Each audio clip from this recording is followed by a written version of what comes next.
joining us now, co-host of the evening edition of MSNBC's The Weekend and Washington Post opinion columnist Catherine Rampell, New York Times chief White House correspondent and MSNBC political analyst Peter Baker, and senior fellow of Middle East and Africa Studies at the Council on Foreign Relations, Stephen Cook. Catherine, I made you chuckle a couple times. Of course, we were talking about Liz Truss there at the end. She was outlasted by a head of lettuce. The markets have been all over the place. We've been waiting for Donald Trump to have a moment in the Oval Office with Benjamin Netanyahu, the prime minister of Israel. He wants to negotiate on tariffs. He doesn't want Israel to face the 17% tariff that we are currently placing on that country. Could it be that the markets are right now waiting to see what Donald Trump might say in that room? I think they are grabbing on to any hint or tea leaf or whatever metaphor you want to use to get some clarity on where this is going. We saw a spike earlier today in markets, for example, based on a rumor, an unfounded rumor, apparently, that Trump was going to potentially pause those tariffs. And then the administration said, never mind, we're not doing that. So you're seeing markets just like incredibly jumpy. Up and down, up and down, up and down. What they really want, obviously, is for Trump to find an off-ramp here. I don't know what that would look like, but waging a war on every front around the globe, rather, is not going to succeed. But that's exactly what Trump is doing with this trade war. Bill Ackman, saying in order to stave off an economic nuclear winter, said there should be a 90-day pause on this, and he's advocating for that. Peter Baker, the White House is pushing back on it. Kevin Hassett says that Bill Ackman is being, way too reactionary. I'm not using the correct term of the exact terms of what they're saying, but the White House is saying this is just too much, and you shouldn't be using language like that. Do they feel any pressure right now, Peter? Yeah, they feel pressure. Of course they do. Look, this is a president who spent his entire first term looking at that market ticker every single day as a measure of his success. Now he's telling us, of course, that it doesn't really matter, that it's just going to be a short-term disruption, and ultimately things will be back on track at some point, and we'll get to that golden age he promised on Inauguration Day. But you can bet that he's watching this. His friends are watching this. His friends are calling. His friends are tweeting. His friends are calling people that talk to him because they're very concerned about this. Now, this shouldn't be that big of a surprise. He told us he was going to do this, and yet a lot of people who supported him in the business community talked themselves into believing that he wouldn't do it, or at least wouldn't do it as impulsively or as radically as he seems to have done it in this way. But this is, they're sending all kinds of messages right now. Some aides suggesting that the negotiations are welcome, others saying it's not about negotiations. And that's the real question. Is this a means to an end, or is this the end itself? Let me play Donald Trump over the weekend, coming back from Florida after a Saudi golf event at one of his properties. Any questions? How was the golf tournament? Very good, because I won. It's good to win. You heard I won, right? Well, Did you hear I won? Yeah. Just to back it up, over there, I won. What's your handicap I like these to win. days? Very low. I have a very low handicap. That image of Donald Trump golfing as futures continued to tank, the Asian markets opened terribly today.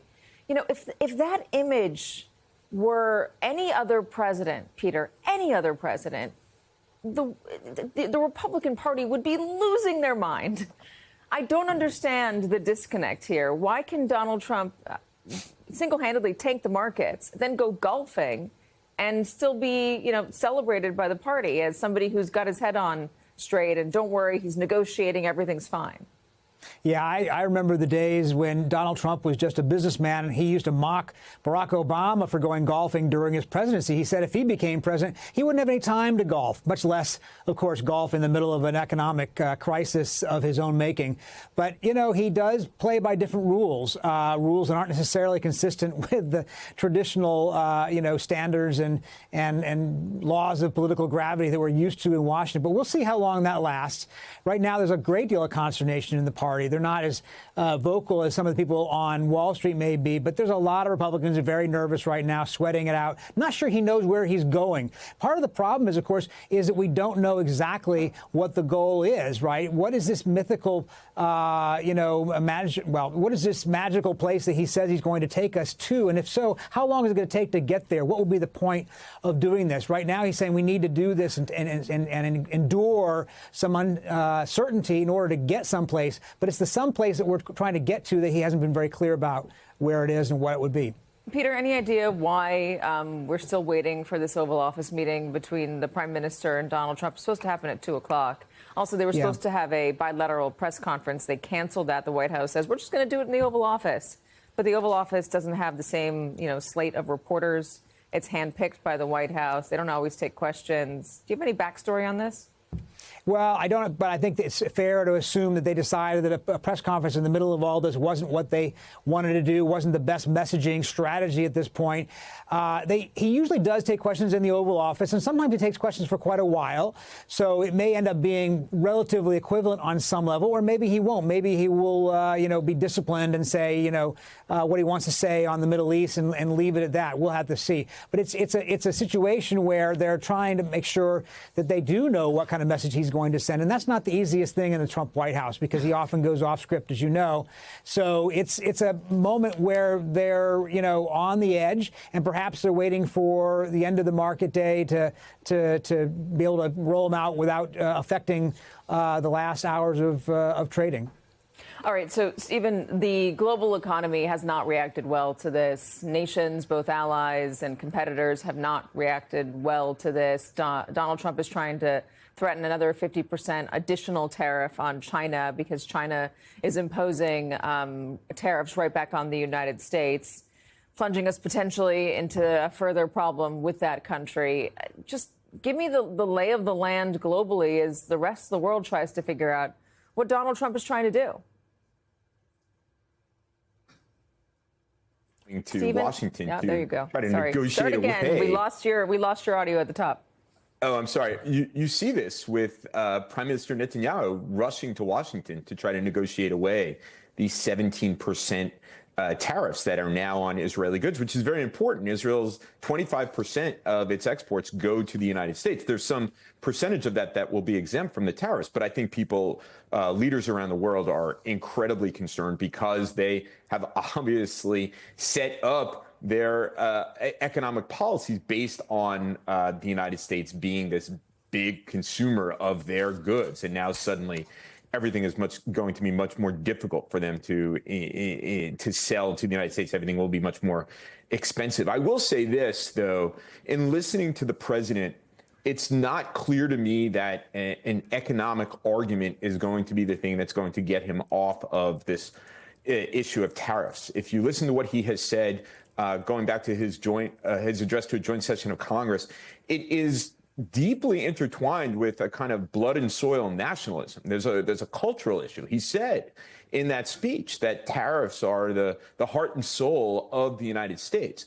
So as a political scientist, as someone who's worked on questions of identity, national historical memory, things like that in the Middle East, this is quite reminiscent of leaders like Recep Tayyip Erdogan of Turkey, who is another leader who purposefully or inexplicably crashed his own economy because it was a nationalist issue for him. At a moment when he should have been calling for an increase in interest rates, he insisted on interest rates being low, plunging Turkey into a multi-year currency crisis. And my concern is that what I'm hearing from President Trump is very similar to the kinds of things that I heard from someone like President Erdogan of Turkey. Are they taking into account that same feeling that Donald Trump might have here, this national identity crisis, but other nations having the same thing? There's a certain national pride that gets tied into this, and leaders have to protect that as well. We see it happening in Canada. Not just roll over and allow the United States to get whatever they want, to take advantage, that they've got to stand up for their own people and make it so that they are pushing back against somebody who's coming off quite like a bully. Well, that's exactly what we're seeing with the Chinese, who understand that they are an ambitious country on the move, have a tremendous amount of economic leverage themselves. And we're seeing that also from the European Union and the Canadians. And that's what's is worrying, is that this could make this is that the White House, believing that the United States is the primary economic actor here, is not taking into consideration the combined power of the Chinese, the Europeans, the Canadians, and others to do a lot of damage back to the United States.